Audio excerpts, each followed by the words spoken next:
Et ce que je vais dire, c'est aussi pour vous ce matin. Je vais aussi m'adresser à vous, parce que le message, c'est pas que pour les adultes le dimanche matin, c'est aussi pour les enfants. Donc, je vais m'adresser à toutes les générations ce matin. Voilà. Mais vous savez, moi, je ne crois pas qu'il y ait de bonnes ou de mauvaises situations. Moi, si je devais résumer ma vie aujourd'hui avec vous, je dirais que c'est d'abord des rencontres. Voilà. Alors ça, c'est un peu plus pour les adultes. Je ne sais pas si vous avez déjà vu ce film. Astérix, Mission Cléopâtre, le scribe Otis, qui résume la vie à une rencontre, quand on rencontre quelqu'un. Hein ? Alors, je pose la question aux enfants. Quand vous rencontrez une nouvelle personne, qu'est-ce que vous faites ? Vous dites bonjour. Mais comment vous dites bonjour, vous ? Vous faites bonjour ? Ou vous faites bonjour, monsieur ? Vous faites un check ? Toi, t'aimes bien faire les checks, Clément. Toi, comment tu dis bonjour, Juliette ? Tu fais un câlin directement ? Ou tu fais un signe de la main ? Tu sais pas trop. Ça dépend de la personne, si tu es à l'aise avec elle. Les adultes, quand vous rencontrez une personne, qu'est-ce que vous faites ? Ça dépend. Et j'ai une autre question pour vous. Est-ce que vous avez déjà rencontré une personne célèbre dans votre vie ? Et laquelle c'est ? Béatrice a hoché de la tête, donc je suis obligé de te demander maintenant. Il n'y avait pas qu'une personne, je faisais l'accueil de l'Anstar. Donc il y a beaucoup de personnalités qui passaient. Est-ce qu'il y en a une qu'on connaît ? Mick Jagger. Magnifique. Qui parle très bien le français. Ok. J'ai eu Elton John. Est-ce que... d'autres personnes, Sophie Marceau. Est-ce que d'autres ont rencontré des célébrités de ce calibre-là, comme Béatrice ? Oui, Clément. Pierre Parchak.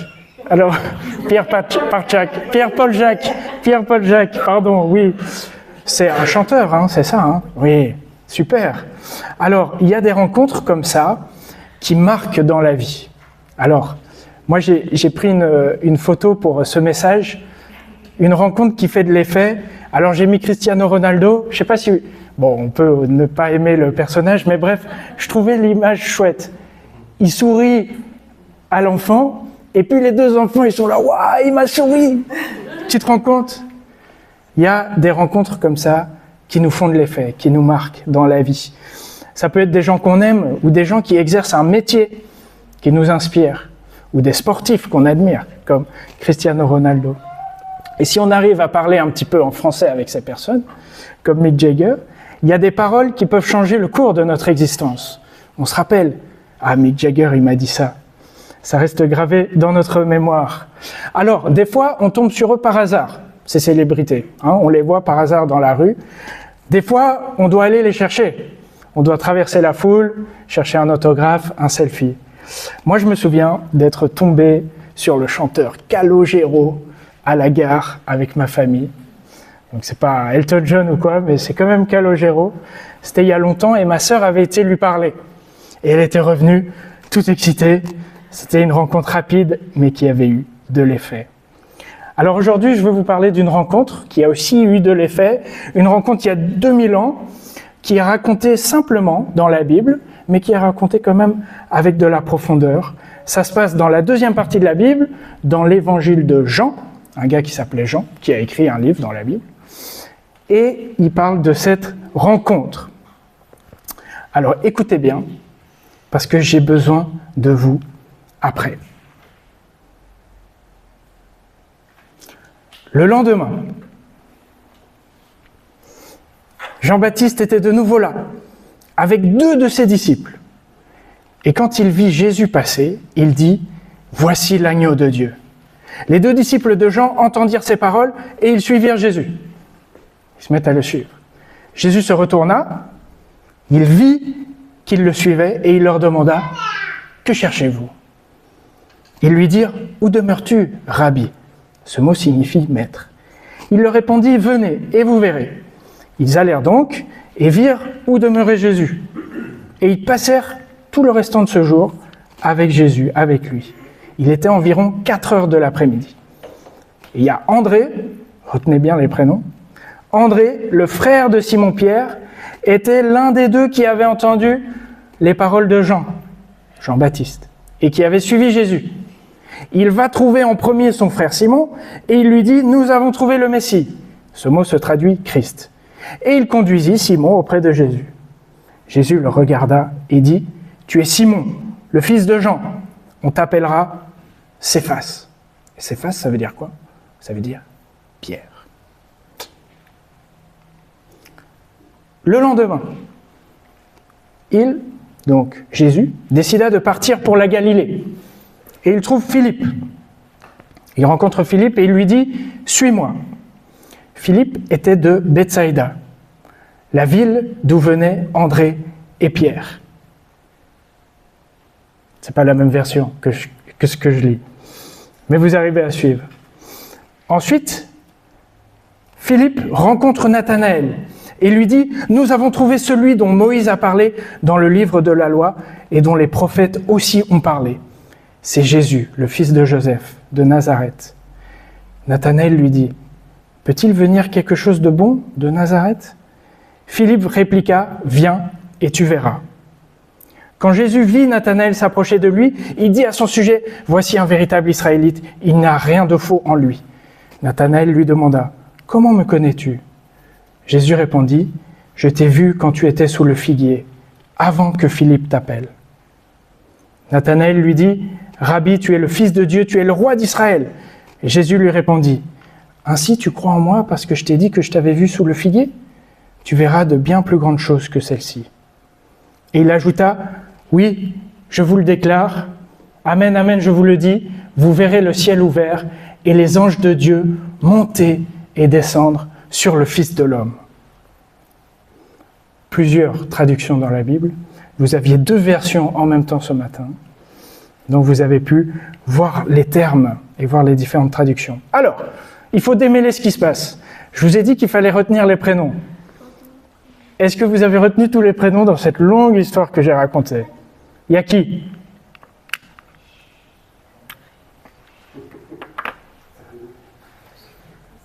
Jean-Baptiste. Jean-Baptiste au tout début, très bien. André, exactement. Qui d'autre? Philippe, Fifou pour les intimes. Jésus. 2 points pour toi, Juliette. Qui d'autre? Simon, le plus important, je trouve, dans l'histoire. Et il y en a un dernier, un nom assez long. Nathanaël, très bien. Donc, André, Simon, et un qu'on ne connaît pas, enfin, qui n'est pas nommé. Les 2 disciples du début, il y a un, c'est André, et l'autre, on n'a pas son nom, c'est peut-être Jean, c'est peut-être celui qui est en train d'écrire. On pense que c'est lui. Voilà. Alors, comme le dit Otis, le scribe, c'est une histoire de rencontre, tout ça. Une histoire de recherche qui débouche sur une trouvaille avec des conséquences. Alors, on va voir cette rencontre, tout d'abord. Alors, je ne sais pas vous, mais on sent tout de suite quand quelqu'un nous suit dans la rue. Hein? Vous êtes déjà été suivi par quelqu'un? Vous sentiez qu'il y avait quelque chose? Ouais. T'as déjà senti, toi? Je me souviens de ma prof d'anglais en 4e. Elle était incroyable.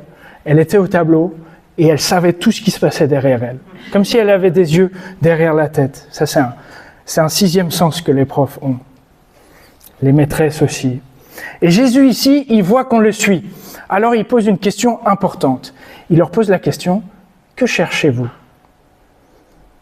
Est-ce qu'il y a un objet que vous avez déjà perdu dans votre vie, les enfants? Est-ce que vous avez déjà perdu quelque chose que vous n'avez pas réussi à retrouver, qui était précieux? Oui, Juliette? En fait, Ah, je sens une histoire. Tout a commencé. Pardon. à l'école, en fait, j'ai amené quelque chose et je l'ai perdu. Et c'était quoi? Tu te souviens de l'objet que tu as perdu? C'était quoi? Une licorne chat. Une licorne chat. C'est très rare et très précieux. Effectivement. Et toi? Une bague. Oh, tu avais une bague. Waouh.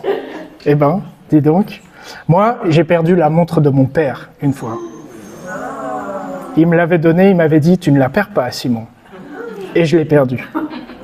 Parce que je l'avais donnée à mon petit frère. Et c'est lui qui l'a perdue. C'est pas ma faute. Alors la question que Jésus pose, elle est importante. Qu'est-ce que vous cherchez ? Qu'est-ce que vous cherchez ? Parce que ça touche à quelque chose de profond chez nous, chez l'être humain. Notre recherche de sens dans notre vie. Pourquoi j'existe ? Les animaux, ils ne se posent pas cette question. Pourquoi je suis là ? Pourquoi j'existe ? Et Jésus pose la question parce qu'il peut répondre. Il pose la question parce qu'il peut même nous aider à trouver ce qu'on a perdu. Des objets qu'on perd, il nous aide à les retrouver. Peut-être vous avez perdu de vue pourquoi vous allez à l'école. Vous vous posez cette question métaphysique, les enfants. Pourquoi je vais à l'école tous les jours ? Ou peut-être nous, on se pose la question des fois. Pourquoi je vais au travail ? Pourquoi je fais ça tous les jours ? Non. Certains ont trouvé du sens. Mais c'est chouette. On a cette volonté de trouver du sens à ce qu'on fait. Qu'est-ce que vous cherchez au plus profond de vous ? Et je peux aussi poser la question, qu'est-ce que vous cherchez en venant ici, le matin ? Une religion ? Une tradition ? Une communauté de l'entraide ? Et Jésus, il va poser cette question un peu de manière différente à un aveugle qu'il a devant lui. Il va dire, que veux-tu que je fasse pour toi ? Et le mec, il est aveugle. Et Jésus, il a guéri des gens avant. Bien évidemment qu'il veut qu'il soit guéri. En fait, Ouais. avec quoi j'ai une image que une personne qui est aveugle. Qui est aveugle aussi. Et Jésus, il l'a guéri. Eh ben, c'était incroyable. Eh ben, ça s'est fait. Donc, voilà, Jésus pose la même question et il dit, qu'est-ce que tu veux que je fasse pour toi ? Quelle réponse on va formuler ? Si on imaginait que Jésus nous posait cette question ce matin, est-ce qu'on ose formuler notre besoin le plus profond à Jésus ? Alors, quand on fait des collections, est-ce que vous faites des collections de cartes ou quoi ? Pokémon. De cartes Pokémon. Ça, Pareil. ça reste, hein. Moi aussi, j'avais une collection de cartes Pokémon. Je ne l'ai pas prise avec moi, mais j'avais une rare. On est tellement content d'en trouver une rare, hein, comme une licorne chat. C'est rare. Hein. Et les deux disciples ont trouvé la personne rare. C'est vraiment une personne rare, Jésus. Et ils disent, nous avons trouvé. Et ils sont soulagés d'avoir trouvé. Devenir disciple, c'est chercher et suivre quelqu'un. Mais qui au final ? Alors les personnes qui ont trouvé Jésus, ils vont dire son identité dans le texte. Je ne sais pas si vous avez entendu ou lu ce qui a été dit. Comme un super-héros, Jésus c'est un super-héros, il dévoile son identité là, un peu dans ce texte. Il sort le masque. Il dit qu'il est l'agneau de Dieu, enfin c'est même quelqu'un d'autre qui parle de lui, qui dit qu'il est l'agneau de Dieu. Il dit qu'il est le fils de l'homme, l'homme de Nazareth. Il dit qu'il est un enseignant, ou les autres disent qu'il c'est un enseignant.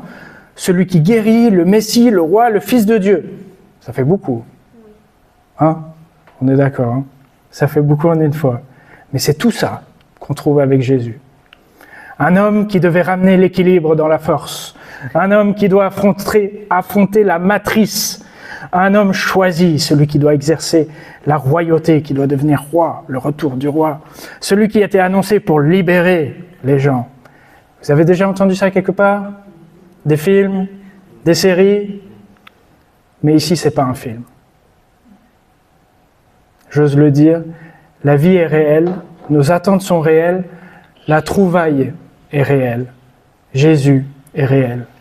Jésus, le Fils de Dieu qui s'est approché, est bien réel. Et on peut l'expérimenter.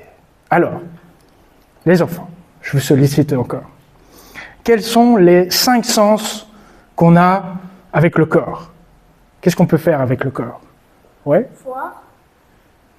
Voir, très bien, avec les yeux. On voit avec les yeux. Qu'est-ce qu'on fait d'autre? Marcher. Marcher avec les pieds. Donc je vais la mettre dans la catégorie toucher, si ça te va. D'accord? On touche, on marche. Mais c'est très bien. Ça fait une bonne transition avec la suite. Parler. Parler, ouais. Parler, ok. Et qu'est-ce qu'on fait plus précisément avec la langue?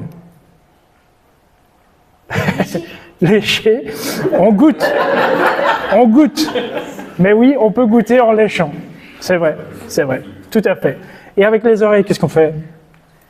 On écoute. On écoute, très bien. Et avec le nez, On respire. on respire ou On renifle. on renifle. Je renifle, oui. Ou on sent, hein? On sent le bon parfum des gens. J'allais dire la transpiration des gens, mais c'est mieux le parfum. Et dans ce texte, on voit qu'il y a plusieurs sens qui sont en action. Entendre, voir, et puis venir, marcher, très bien. Marcher avec les pieds. Et on voit que dans ce texte, c'est une invitation à venir et à voir de soi-même, qui est donnée soit par Jésus, soit par des disciples de Jésus, soit par une personne qui a rencontré Jésus. C'est comme un téléphone arabe. Jésus dit « Venez voir aux disciples », puis Philippe invite Nathanaël, puis Nathanaël se moque. Il vient du Nord, ce gars-là. En fait, Nathanaël, il se moque des gens du Nord. Hein. Ça peut être très actuel aujourd'hui. C'est comme si c'était un Belge, et il dit « Ah ouais, c'est un Belge, ce gars-là, il vient du Nord. » Ok, voilà. Petite parenthèse. Mais là, la réaction de Philippe, elle est belle. Je ne sais pas si vous l'avez noté. Philippe, il ne rentre pas dans un argument. Il ne rentre pas dans une argumentation théologico-dogmatico-vétérotestamentaire. Il lance une invitation. Juste une invitation honnête pour que Nathanaël se fasse sa propre opinion. Faire sa propre opinion. C'est ce qu'on propose aussi à l'Oasis et chacun dans nos relations. Ce n'est pas dans la tradition, dans la religion, ce n'est pas dans l'argumentation, mais dans la rencontre de la personne de Jésus qu'il y a quelque chose qui se passe. Parce que Jésus, il n'est pas comme les autres. Viens et vois, c'est ce que je vous dis ce matin, les enfants et les adultes. Si vous vous posez des questions sur qui est Jésus, venez et voyez. Alors, ok, venir et voir. Le hic, c'est qu'on ne voit pas Jésus en ce moment. Enfin, je ne sais pas vous, mais moi, je ne le vois pas. Et pourtant, je le vois quand même agir. Pourquoi? Parce qu'il faut utiliser tous ses sens. Il faut utiliser tous les sens qu'on a pour être attentif à ce qu'il fait dans nos vies. Encore faut-il avoir des oreilles ouvertes. Encore faut-il vouloir se déplacer. Encore faut-il vouloir lui parler et rester avec lui. Parce qu'on voit que les disciples, je ne sais pas si vous avez remarqué dans le texte, mais une fois qu'ils ont rencontré Jésus, qu'est-ce qu'ils demandent? Où habites-tu? Et ils restent auprès de Jésus. Et il y a ce détail qu'il était 4 heures de l'après-midi et ils restent tout le restant de la journée avec Jésus. Ils restent auprès de lui, ils écoutent, ils reçoivent. La relation est importante. C'est pas qu'une connaissance théorique, mais c'est passer du temps. Et ils restent parce qu'en Jésus, on trouve ce à quoi on aspire. Et j'aime beaucoup le chant du psaume 34. « Goûtez combien Dieu est bon ». On utilise la langue pour goûter combien Dieu est bon. C'est bizarre ça. On peut goûter Dieu. Comment est-ce que je peux goûter à Dieu dans le tourbillon de ma vie? Est-ce que je prends le temps de fermer la porte derrière moi, de parler à Jésus, de lui dire « j'ai envie de te connaître encore plus ». J'arrive aux effets. C'est une rencontre qui ne laisse pas indifférent. Jésus nous marque. Quand on lit ce qu'il a dit, c'est incroyable quand même, ce gars. Il change la donne. Jésus nous marque. Et les disciples, ils commencent à comprendre qui il est, mais Jésus, lui, il les connaissait avant. Il les connaissait avant, par leur nom. Il connaît Pierre, et il va même lui donner un nouveau prénom. C'est comme si je te rencontre, je te dis, toi tu es Juliette, mais je vais t'appeler Pierrette. C'est bizarre ça.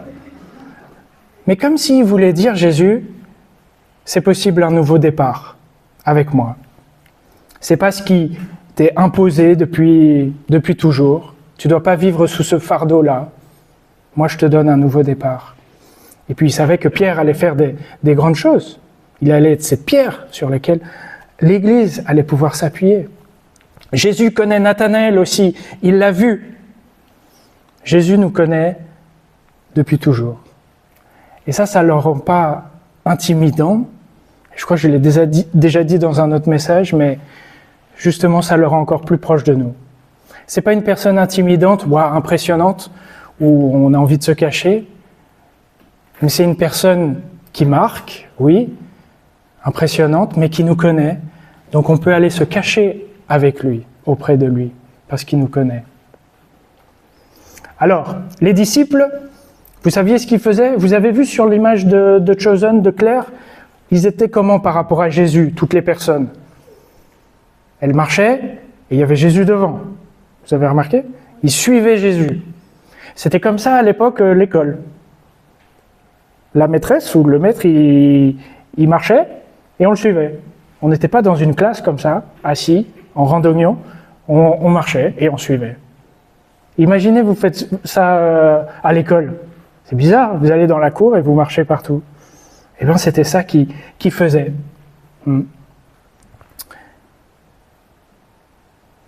Et pour Pierre, quand Jésus l'appelle à le suivre, je ne sais pas si vous avez remarqué, il n'y a pas de condition, ni de discussion, ni même de demande. Pierre se met à suivre Jésus comme ça, simplement.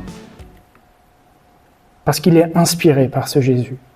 Il est inspiré à suivre son exemple, à l'imiter, à déborder d'amour.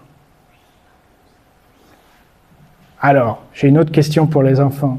Est-ce que, quand c'est l'heure d'aller se laver, ou de faire, je ne sais pas, ses devoirs, les devoirs, ou de venir manger, est-ce que des fois vous dites à vos parents « Attends, je dois finir ça d'abord ». Ça vous arrive ou pas? Ah Clément, merci, tu tout le temps ça. Des fois on donne des excuses à nos parents de ne pas faire telle ou telle chose. Des fois on donne des excuses aussi à Jésus, j'ai l'impression. Je dois faire ça et ça avant de te suivre. Je veux bien faire, mais je veux vivre ça avant dans ma vie, à fond. Ou alors, vous vous dites, je veux bien te suivre, mais ça va être chaud, je veux d'abord régler ça dans ma vie, d'abord. Je ne suis pas assez bon pour te suivre. Je ne suis pas assez... Complétez les guillemets. Jésus dit simplement, suis-moi. Tout simplement. Et dans notre histoire, la rencontre avec Jésus est tellement une bonne nouvelle que les gens se passent le mot très rapidement. C'est à travers des personnes et des témoignages directs que la rencontre se fait. Viens et vois par toi-même ce Jésus. Sa rencontre fait de l'effet. Dernière image que je voulais vous partager. Est-ce que vous reconnaissez, les enfants, ce que c'est ça?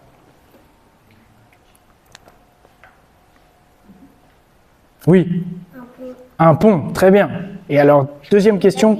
Ouais. Marseille. Oh, c'est pas Marseille, bébé. C'est une autre du sud. Avignon. Oui, très bien. C'est le pont d'Avignon. Alors, à un moment dans le texte, Nathanaël, il montre sa confiance en Dieu, en Jésus. Et il dit, « Rabbi, c'est toi qui es le Fils de Dieu, c'est toi qui es le roi d'Israël. » Et Jésus, il répond à Nathanaël, « Tu verras des plus grandes choses encore. » Alors, c'est comme si votre film préféré, vous l'avez vu, et puis vous entendez qu'il y a une suite, un 2, et qu'il est encore meilleur que le premier. Les critiques sont dithyrambiques. Moi, ça m'a fait ça pour le film Dune. J'ai beaucoup aimé le premier, le livre aussi, et là, le 2 est sorti et les critiques étaient encore meilleures. Génial. Eh bien, les disciples, c'est ce que Jésus y dit. Vous allez voir des grandes choses, des plus grandes choses encore. Jésus va être ce pont. Jésus est ce pont, cette échelle, ce passage entre Dieu et nous, entre le ciel et la terre. Et alors, j'imagine que vous connaissez la chanson. Sur le pont d'Avignon, on y danse, sur le pont d'Avignon, on y danse tous en rond. Vous connaissez aussi le personnage d'Astérix et Obélix? Dansons sur le pont d'Avignon? Astérix en Hispanie? Ah, dommage. Très bon. Jésus est ce pont. Mais à la différence du pont d'Avignon, qui s'arrête en plein milieu, Jésus mène quelque part. Il mène à Dieu, tout simplement.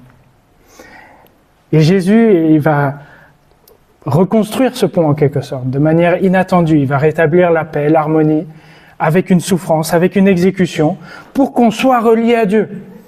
Jésus est ce pont qui nous relie à Dieu, et il va se donner entièrement pour nous. pour que nous, on puisse s'approcher de Dieu. Et ça m'a fait penser à cette image de cet escalier qu'on monte vers le grenier, qu'on déplie, et on arrive à monter au grenier, et là on redécouvre des choses enfouies, peut-être du passé, peut-être d'il y a 2000 ans, de ce qui s'est passé il y a 2000 ans. Des trésors enfouis, anciens, mais indémodables, solides et utiles pour nous encore aujourd'hui. Alors voilà ce que je voulais vous partager ce matin, les enfants, les adultes, tout le monde. Aujourd'hui encore, on peut rencontrer ce Jésus tel que nous sommes. On voit que les disciples, ils sont dans des situations différentes. On peut encore rencontrer ce Jésus, quel que soit l'endroit où on est dans notre vie, et faire sa propre opinion, découvrir par soi-même. Et je vous lance le défi de vous laisser surprendre par les effets que cela aura dans votre vie. Je vous propose, pour terminer, de parler à Dieu, de faire une prière à Dieu. Alors, on peut fermer les yeux ou juste les laisser ouverts, mais se concentrer vers Dieu, se concentrer sur Dieu. Et je vais terminer par ça.